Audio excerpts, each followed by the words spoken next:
Lumalakas ang tsansa na maipasa ng Senado ang panukalang ipagpaliban ang barangay at SK elections. Sinabi ni Senator Cheese Escudero na ang kanyang panukala ay gawing 5 taon ang termino ng barangay at SK officials. Sa ngayon, 4 na taon na ang term of office ng mga barangay officials. Sa panukala naman ni Senator Amy Marcos, nais niyang ilipat ang PSKE mula November 2026 at gawin ito sa October 2027. Sa Kongreso, hindi pa umuusad ang panukalang gawin ang halalan sa November 2028 mula sa November 2026.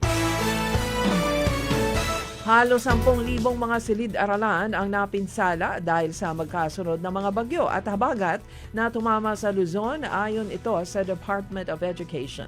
Pinakamalaki ang pinsala sa Central Luzon kung saan 3,596 na mga classrooms sa may 412 na mga paaralan ang naapektuhan.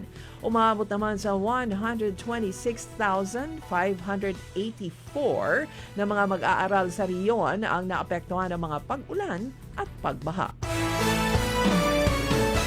Inulan ng batikos si Senator Raffy Tulfo dahil sa pagtawag niya na stupid in the name of blind loyalty kay dating Office of the Vice President Disbursing Officer Gina Acosta.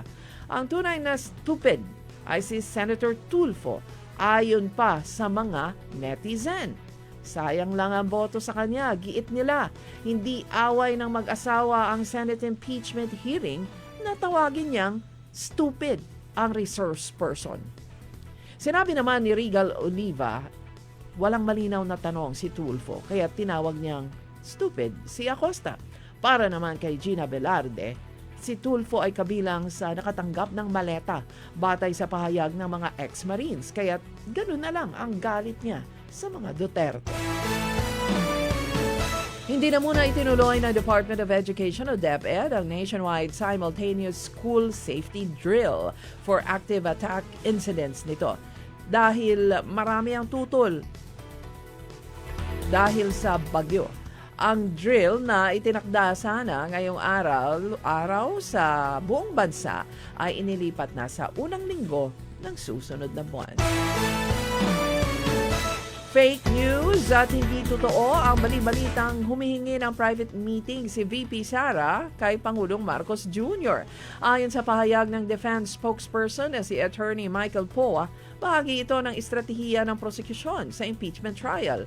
Imposible na makikipag-ayos si VP Sara sa presidente, dagdag pa ni Attorney Poa.